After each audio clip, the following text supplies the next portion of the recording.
إله إلا الله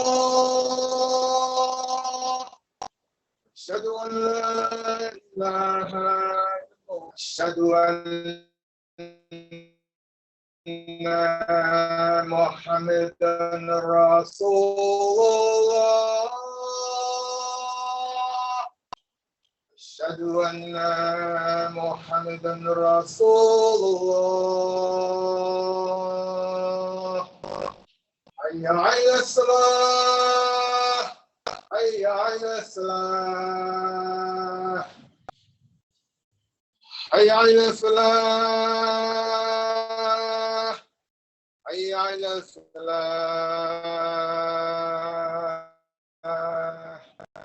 الله أكبر الله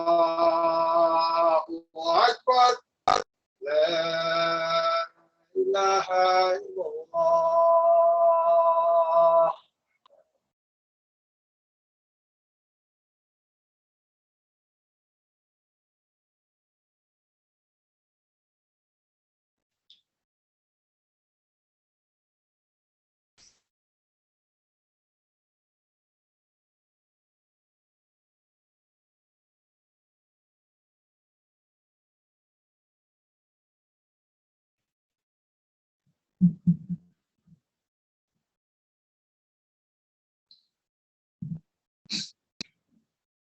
أعوذ بالله من الشيطان الرجيم. بسم الله الرحمن الرحيم. أن الحمد لله تعالى نحمده ونستعينه ونستغفره ونتوب إليه ونعوذ بالله من شرور أنفسنا ومن سيئات أعمالنا. من يهده الله فلا مضل له ومن يضلل فلا هادي له. أشهد أن لا إله إلا الله وحده لا شريك له وأشهد أن محمدا عبده ورسوله صلى الله عليه وعلى آله وصحبه أجمعين.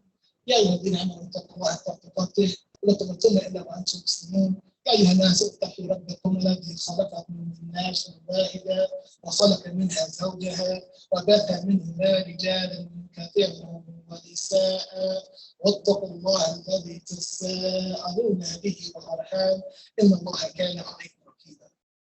يا الذين آمنوا اتقوا الله وقولوا قولا سديدا يصلح لكم أعمالكم ويغفر لكم ذنوبكم من يطع الله ورسوله فقد فاز فوزا عظيما. كان أصدق الحديث كتاب الله وخير الهدي هدي محمد صلى الله عليه وسلم وشر الأمور محدثاتها وكل محدثة بدعة وكل بدعة ضلالة وكل ضلالة في النار. السلام عليكم ورحمة الله وبركاته. Indeed, our praise for Allah subhanahu wa ta'ala. Praise Him. We seek His assistance and we seek His forgiveness. We seek refuge with Allah from evil of ourselves and outcome of our own wicked deeds. Whomsoever Allah guides, none can misguide. Whomsoever Allah subhanahu wa ta'ala does not guide, there is no guide nor protector for them. I bear witness that none has the right to be worshipped except for Allah. And that Muhammad ibn Abdullah sallallahu alayhi wa sallam is his last and final messenger sent to mankind. O you who believe, fear Allah as you should be feared, and do not die except as a Muslim. O mankind, revere your Lord, created you from a single soul, and then created from it its mate, and then from them both He created many men and women. And fear Allah, to whom you demand your equal right, do not cut off the ties of kinship with the womb that bore you, for verily Allah will watch over you. O you who believe, fear Allah and say a word that is straightforward and truthful. He will guide you to righteous acts, and forgive you your sins. Whoever obeys Allah and His Messenger, indeed they are the successful. As for that which follows, the most truthful is the book of Allah, and the best of all guidance is the guidance of Rasulullah sallallahu alayhi wa sallam. And the words he found despicable and blameworthy affairs is a bid'ah, a newly invented thing that is terrified. For every bid'ah is a dalala, it will restrain, and every dalala will take you to the fire. Inshallah ta'ala, I know I say this all the time, but I really do try to be as brief as possible. Sometimes it's unbelievable when you start reading some things And you may have read them 3 or 4 different times because honestly, I think the same khutbah maybe about, I don't know, I like this year, modest with the number at least 20 times. At least 20 times, saying the same thing, right? But one of the unique natures about the Quran, because like most of it, like we've all heard it all before, right? At some point, at least by now, we've probably heard most of it. But we might have been there when it was being said, but did we really hear it? So there's a difference from having your heart, right, and your mind, and having that ruh, being able to receive this light, this nur from Allah subhanahu wa ta'ala. It's something very specific. And everybody don't get it. We can all be in the same place and don't get it. People were right there with Rasul sallallahu alaihi wasallam, and they did not get the message. So this is one of the miracles of the Quran that I think that I've never really heard somebody really talk about it like particularly. I'm not saying that nobody has it, but I've never heard somebody particularly mark this point out and really talk about it. And what I'm talking about is if you look at the Quran and the way that it was revealed, right? We know the Quran was revealed in stages. And I have to do this preemptively, like to get to where we need to be in the end. The Quran revealed in stages. The Quran addressed issues as they happened, talked about events that was going to come. And but you look at the way the Quran, because this is what a lot of the mushrikeen, they read the Quran and say, this doesn't make any sense, right? You have Allah talking about something, he'll give a parable, and then next thing you know, he's talking about Jannah. And they're like, this is confusing, because they say this doesn't even go together with the thing that came before. But if you really key in on this, this is deep. That this is the way that we have conversations. Sometimes we start a conversation, and then next thing you know, we don't even remember what we were talking about at the beginning. The human mind and the way that we are, because our Creator knows how we are. And he brings us back. You know, he takes us here and takes us there. And he brings us back. You say, wait a minute. And look at the miracle of how the Quran was revealed and how it dealt with specific issues. And then it was generalizations. And then there was, a more broader, examples. And as Allah says inside the Quran, which we're going to talk about today, Surah Al-Baqarah, that when Allah, puts forth these type of parables, that there's nothing for the disbelievers, but it confuses them. You say, well, what does Allah mean by this? But for the believers, it increases them in Iman. So it's something that's taking them further and further away. So when the call for Rasul came in Mecca, the people that knew him knew very well who he was, knew very well what his character was, and they still rejected Islam.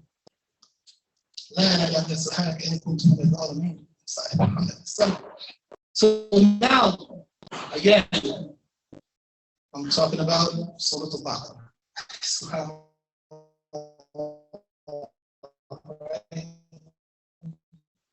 They say, when this brother going to put the Surah Al-Baqarah, I'm not going to put the Surah Al-Baqarah. This is one of the most serious surah that I ever read. And it's only really in the beginning of the first 30 ayat. That's terrifying. It's terrifying. I used to have, it used to be Surah Al-Takbir. When I started learning Quran, started back in the last years, and when I was terrified of Surah Al-Takbir. And I've always made the dua that, Ya Allah, I believe in it, I don't need to see it, and I don't want to be around for it. I don't need to see the job.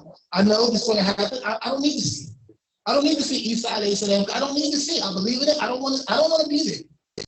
I'm good. I don't want to see the stars falling. I don't want to see the mountains vanishing. I don't want to see that. I'm okay. I believe in it without seeing it. It's like I believe in Allah subhanahu wa ta'ala.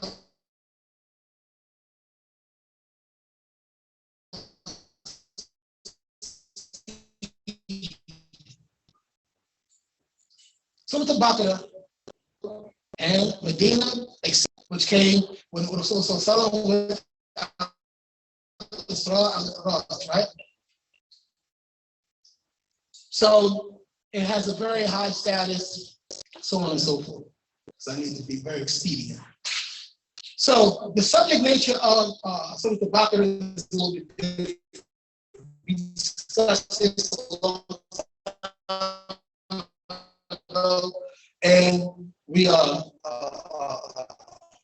And in particular, it was something to me, and looking at it journeyfully to you folk here in particular, because of what I've seen from you here, my elders, my beloved elders. And what I specifically was mentioning is that the transition from what you came through and what you went through in Islam and what you had to establish and what you endured, that there was something special about you. And there is something special about you. And it's from Allah subhanahu wa ta'ala. Because Allah guides whom He wills. And when you look at some of the people who didn't make that journey with you and still staying stuck on whatever they're stuck on, that's not Islam. It's a shame. But Allah guides whomever He wills. And just like Allah says inside Surah Al-Baqarah, and there's going to be a few ayat that I'm going to mention because there's so much to take. And the Ladina Kafiru, right?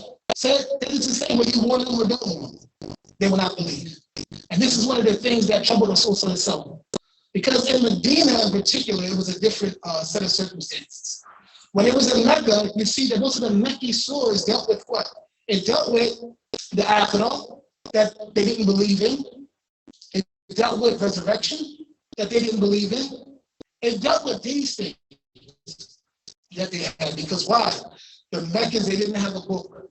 And whatever remnants that they had, it was long gone as far as their connection with the big way, right? Hanifa, right? So that was absent from them. All they had was tradition and what they did and what their ancestors said. This is why they had a lot of ancestral type of following. So that was the Meccan surah, right? Now, when you get to Medini surah, this is where they were building a community. And not only that, they went to a place where there was people who had belief in Allah subhanahu wa ta'ala, right? Because there was Christians and there was Yahud, there was Jews there. Some of the Jews that were there because they were waiting for Rasulullah. They were waiting. They were waiting for them. And this is also the birthplace of Nifaq. There was nothing ever like this before, right? The way that they did it there, the way that they invited Rasulullah to be their judge and to counsel between them and to mend the situation they had there. Because mind you, you had Arabs, you had some Christians, and you had then some of them those early Muslims, those Ansar, they took their slave. So now you got Islam, you got Judaism, if you want to call it that, and then you got Christians. All in one society, Rasulullah is the judge. He is the one who settles the affairs of the people, right? So the subject nature of the da'wah. Now look at the da'wah, right? Because this is unique. If you look at the ayats inside the Quran, also Dalal mentioned, right? Because not only did they have all of these different people there, but what they had there was different uniquely is that they had scholars. That there was Yahudi scholars, there was Christian scholars. There were people that would be able to recognize Rasulullah and recognize who he was. That's how they questioned him. You look up in the Sirah. This is why Sirah is important, to be able to bring all of this stuff together. So they would be able to recognize him from that. And there was some that were new that was saying, well, how did he know this? Where did he get this from? And if you look at Alif Lam Mim, right, that was something in particular that's very, very unique because they knew that this was something that he didn't make up because nobody ever came with something like this before. Nobody comes out and writes a book and say ABC and then says something else, right? And they say, and then Rasulullah, the da'wah that Allah is giving, Rasulullah to give to the people that are there and teaching the Muslims, the early Muslims, what they're learning is that the books that came before and what came after, and all this stuff, because so they should be familiar with all of this. It should be easy for them to know that this is the messenger of Allah. And some of them recognize he was the messenger of Allah, but guess what? It's the same whether you want them or not, they won't believe.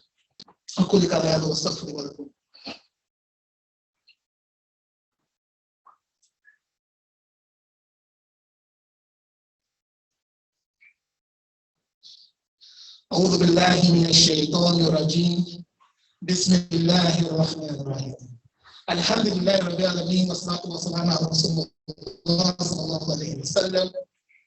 So this is just like, kind of the situation. There was a lot that took place in Medina. And there was a whole lot of things happening in the seerah that you can look at from that. Now, one of the most amazing things is that now you have these people, like now, when I said it was thousands, you have some of them that won't even the Arabic word they use for the ahbab. The ahbab were people who used to write a lot. And it's describing that like their hands used to be, like they wrote so much, it was so studious that their hands were covered in ink. And that's what it really means, ink. Right? They had ink on their fingers that they wrote so much. And this is how much they was into their book. Right? So them recognizing Rasulullah was just like, y'all waiting for them. He has all the signs. He has the seal of Nubuwah, all these different things. That's why you have somebody Yahoo, they accepted Islam. They knew that this was coming and they accepted. Right? Well, God to whom He wills. We have no control over who the da'wah affects or not. We just warn. We're supposed to have someone's job was to warn. That's it. He was grieving so bad that he wanted people to believe it. Why didn't I? Because he was worried about the people in general. Allah had to admonish him and tell him, you want to kill yourself and grieve over these people. Saying it's not, you just warn. And whoever receives guidance receives guidance by Allah subhanahu wa ta'ala's leading. But still, that don't mean that we don't do our job, which is to give da'wah. And also receive the da'wah. Right?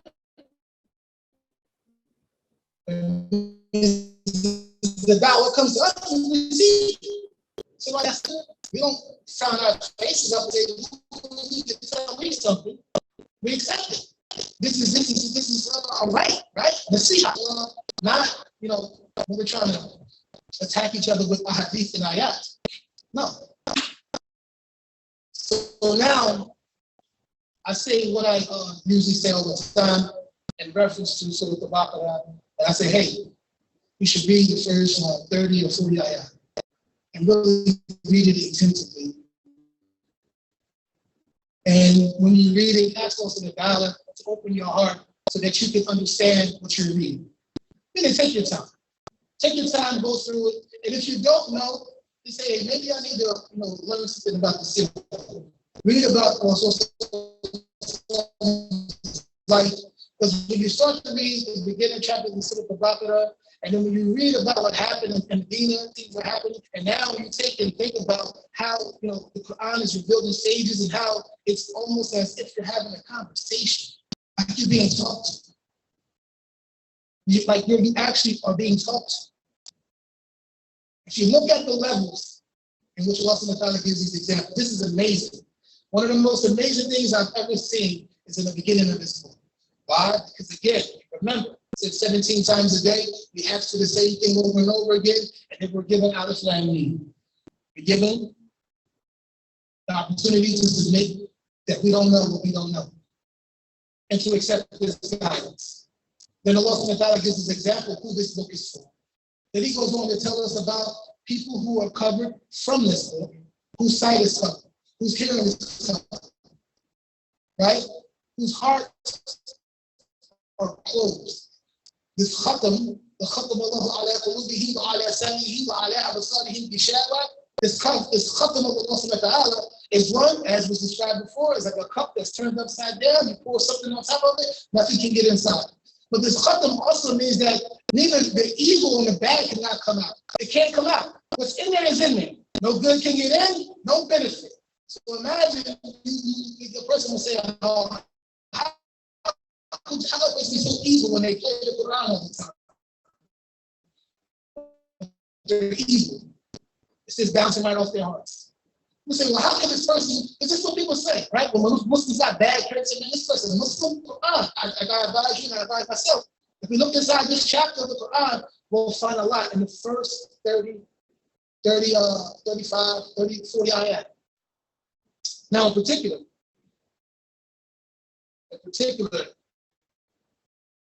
after everything, right? So Allah subhanahu wa ta'ala, He gives us these examples, right? And I wanted to give the examples, but it's going to take a very long time because of some of the parables that's there, right? And I don't want to talk about the parables in particular, but they're important for us to read. So I'm going to give a generalization, so it's maybe something that motivates us to go into the book of Allah subhanahu wa ta'ala after Jumu'ah. I employ it. And you say, why would I say this is the most terrifying thing I ever read? I'll explain right now. Because after everything that Allah gives us, because we ask for the Quran, we ask for this guidance, we ask not to be like the Jews, we ask not to be like the Christians. So the fact that 17 times a day, this is what we do. And then Allah gives us that. We have to doubt what's coming from this book. All we got to do is accept it. All we got to do is accept the Quran and the Sunnah. All we got to do is take it. That's all we got to do. Then He gives us all these examples of bad, these people who disguise themselves. يُخَادِعُونَ اللَّهَ وَالَّذِينَ وَمَا يَخْدَعُونَ إِلَّا أَنفُسَهُمْ وَمَا يَشْعُرُونَ. That these people who seek to deceive Allah and the believers, they only deceive themselves. Now here's the scary thing, they don't even realize. That's terrifying. He said, well, okay, well, how could you take that? In particular, he was talking about those people, those munafiqeen, during the time of Rasul. But what about, because we can't absolve ourselves from nifaq. What about us? What about us?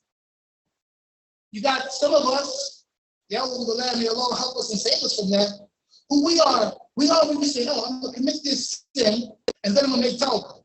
Because I know Allah forgives. Matter of fact, I'm going to commit this sin on purpose, and I'm going to get up in the third part of the night because I know Allah is going to forgive me. Who are we deceiving with that? Or we think we're plotting the plan against Allah subhanahu wa ta'ala? Not like we made a mistake and then we committed it or we done this or that, but no, we're going in with a plan to do something. Hold on. A plan. Like, who are we kidding with this? But people have this mentality. You won't believe it, but the people have this mentality, this thought and these plans. And this is how some of the munafiqeen, this is how they think. And the munafiq doesn't believe that they're munafiq. They don't believe it. They will never believe it. And they think that they're right. How many people, Muslim groups, that think that they're right? Quran, Arabic, they think that they're right. MashaAllah. So now, if you look, as you take everything in the beginning, and I implore you to go read this, inshallah.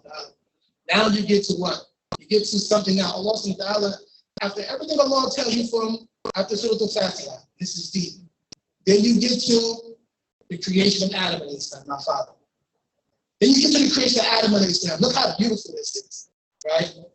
You get to the creation of Adam alayhi salam, and then you're told to share Adam alayhi salam, and you're supposed to be visualizing this and really thinking about this and reflecting upon the situation. These are not just stories. You're supposed to pull from this. So you get to the creation of Adam alayhi salam, what do you find? Adam's created, Allah's created, they go to the garden, right? Shaitan. You know the story from the series of what Shaitan said about Adam alayhi salam, how he was going to just get power over him, that he was going to do it for nothing, just because. And then when the Lord announces that he went to Adam on earth, and then when the angels, they question the Lord subhanahu wa ta'ala. Now this is deep. All this conversation is deep. The angels question the Lord subhanahu wa ta'ala. And then Allah taught Adam their names. And he told them, and the ulama said, not only he taught them the names of everything, but he taught them the ability to name things. And this is deep linguistically. This is how thought is. You're able to give something a name. You're able to give something. This is from Allah subhanahu wa ta'ala. This is creativity. This is thought, right? So the malaika, when Adam listened to the malaika and started telling them who they were, telling them their names, and just started, going and going, right? They was like, okay. When Allah said to Adam, or said to the angels to bow, to everybody to bow to Adam, what did Iblis do? Now think about this. Iblis is in a place, and this is, I think, kind of sometimes slips our mind. Iblis is in a place with the Malaika. He's in Jannah. He's in Jannah, right? Iblis is in Jannah. Now, is Iblis a disbeliever? I say, of course he's a disbeliever. He said, okay, a better question. Does Iblis not believe in Allah? Does Iblis not believe in Allah? Does Shaitan not believe in Allah? Deep question, right? Do you think that your iman is higher than Iblis' iman? Iblis' iman and his righteous work was so high that he was placed in Jannah. He was with the angels. But did any of that do him any good? When one command from Allah, and he said he ain't doing it. In Jannah, in front of everybody, in front of all. He didn't worship this worshipful of Allah as if he'd seen him. He was there. I encourage this way, and top of the law, right? This is Muslim. To worship Allah God as if Shaitan was there. And then think about this. He tells Allah that he's wrong about Adam of Israel. This is mind-blowing. You think all of those thousands of years, I don't even know how long he's been around, thousands of years of worship, to have that type of status. And just because you felt like you were entitled to something, but Allah said, no, that's for him. This is for my creation, Adam. This is Adam. This is Adam. What about me? To Shaitan. Me. You mean tell me everything I've done, you can get after him? He only been around for a couple of minutes. I've been around all this time. I'm up here doing all this and that. And look at how keen Shaitan was. Because we know what did he do immediately? He was like, oh, give me some time. No one that was on the island. Answer that dua. What happened? He followed in the footsteps of Shaitan with this mentality to fall right into the same traps. Shaitan, and he it's so sad. This story is heartbreaking. It's sad. A lifetime of worship thrown away in an instant to become what he became. Now we know two things. I'm going to mention these two things in that section. I apologize. Didn't mean to go this long. But anyway, two things. One thing is that you have with Shaitan is that, like I mentioned, how quickly he knew what to do. Even though it wasn't sincere. He only asked because he wanted to prove it all wrong. Think about this. Look how insane you would have to be to think that you're going to prove the law is wrong about this.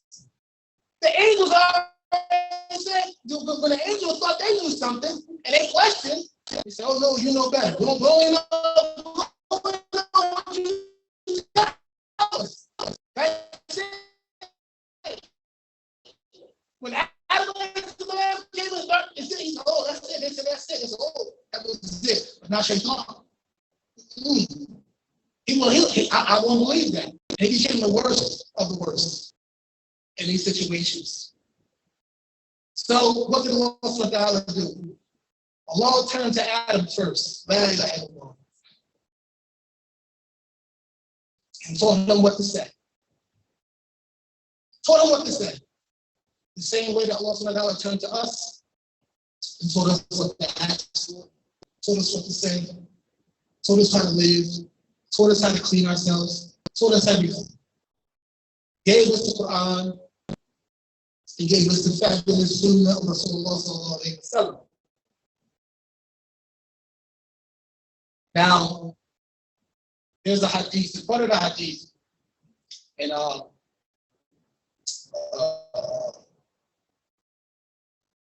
the 40 hadith, Imam Anwar,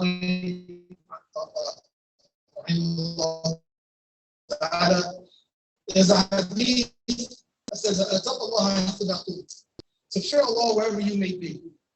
And whenever I think about this hadith, I think about the narration from where he was laughing, he had smiled because, right? Now this is deep. On the day of Qiyamah, there's going to be a man, right? And this man is going to say to Allah that did not you say you want to protect me from all injustice. He's going to say, I don't want nobody to testify for me but me. So Allah subhanahu wa ta'ala seals his mouth. And then what? He tells his limbs to speak on his behalf.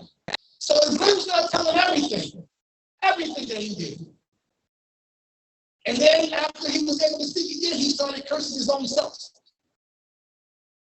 But mind you, the arrogance somebody might have to say something like this to Allah subhanahu wa ta'ala. He said it before Allah, and to say something like, so where was his taqwa at in that moment? I don't want nobody to speak on my behalf except for me. Because you said you would protect me from this. He said to Allah. SubhanAllah. SubhanAllah. Let's also that to give us our sins, past, present, future, open, hidden, and apparent. Let's also that to have mercy on our brothers and sisters who receive this and the that. And that's also that to cause us to benefit from his book and the sunnah of Rasulullah sallallahu alaihi wasallam. سبحانك اللهم وبحمدك أشهد أن لا إله إلا أنت أستغفرك وأتوب إليك. الله أكبر الله أكبر أشهد أن لا إله إلا الله أشهد أن محمدا رسول الله. حي على الصلاة حي على